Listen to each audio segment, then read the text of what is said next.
وعلیکم السلام. عبدالعلیم اسلام آباد سے. ہاں جانتا ہوں.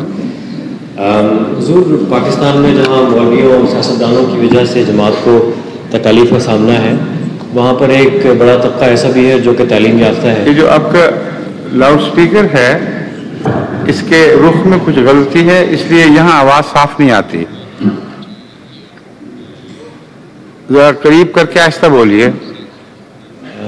حضور پاکستان میں مولویوں اور سیاستدانوں کی وجہ سے جماعت کو کچھ تکالیف کا سامنا ہے. ٹھیک ہے. اس کے علاوہ ایک بڑا طبقہ تعلیم یافتہ لوگوں کا ایسا ہے جو کہ اس معاملے میں لاپرواہی برتتا ہے، یا ایک طرح کے انڈیفرنس سے کہنا کیا لاپرواہی یا انڈیفرنس جو کہ جماعت کی کاز سے یا اس کے بارے میں. سمجھ ہوں. پھر تو کیا ایسے لوگ بھی اس مباحلے کے دائرے میں آتے ہیں جو کہ آپ نے اس سال ایشو کیا ہے؟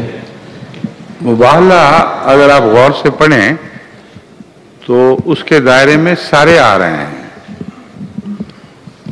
اس پہلو سے کہ یہ مباحلہ خاص دشمنوں کے لیے ان کی ذات تک محدود نہیں ہے.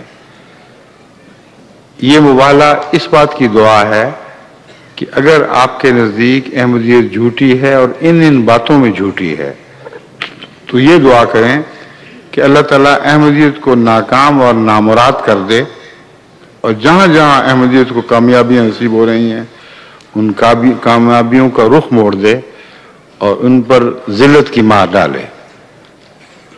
بس اگر سارے عالم میں جماعت احمدیہ مسلسل ترقی کرتی رہے اور آپ کی بددعائیں ناکام ٹھہریں تو یہ اس بات کا ثبوت ہوگا کہ آپ نے خدا پر جھوٹ بولا ہے اور آپ کی دعائیں قبول نہیں ہوئیں. دوسرا پہلو یہ تھا کہ اگر یہ بات درست ہے کہ ہم سچے ہیں تو پھر میری دعا ہے کہ اللہ آپ پر نکبت کی مار ڈالے اور آپ کے کمائے ہوئے اجتماع پھٹ جائیں، آپ پارا پارا ہو جائیں، ٹکڑے ٹکڑے ہو جائیں، اور آپ پر اور آپ کے ساتھیوں پر خدا تعالیٰ کی طرف سے ایسا ادبار آئے کہ اس کی دکھن اور جلن سارے معاشرے میں سنائی دے اور محسوس ہو.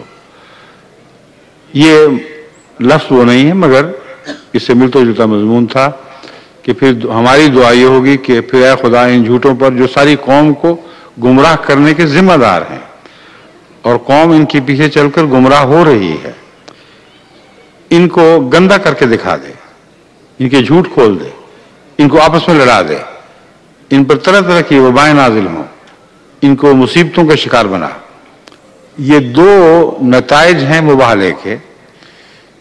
اس میں انفرادی طور پر مباحلے کا شکار بننے والے بھی موجود ہیں، لیکن بالعموم یہ دعا انفرادی حیثیت سے نہیں تھی. بعض لوگوں نے آگے بڑھ کر اپنے سینے پہ ہاتھ مار کر انفرادی طور پر اس کو قبول کیا اور وہ مارے گئے، اور بعض لوگوں نے عمومی طور پر اس میں شرکت کی اور ان کے ماننے والے، ان کے حلقہ احباب، ان کے سارے ارد گرد کے حوالی مواشی، ان سب پر یہ وبال ٹوٹا ہے جو میں بیان کر رہا ہوں. ان کی کمائی ہوئی جمعیتیں بکھر گئیں، منتشر ہو گئیں، ان کی مسجدوں میں لڑائیاں شروع ہو گئیں، انہوں نے فرقہ بازی میں ایک دوسرے کے قتل شروع کیے. اتنا زیادہ یہ بڑا اور اغوا اور قتل اور گلیوں کا امن اٹھ گیا. یہ ساری باتیں اس مباحلے کی دعا میں شامل ہیں. اب سوال یہ ہے کہ اگر یہ سال جو اس مباحلے کا سال ہے، یہ سال نمایاں طور پر جماعت کی ترقی دکھائے اور ان لوگوں کی نکبت اور بدحالی ثابت کرے تو پھر کس کا مباحلہ سچا ثابت ہوا؟ کون جیتا؟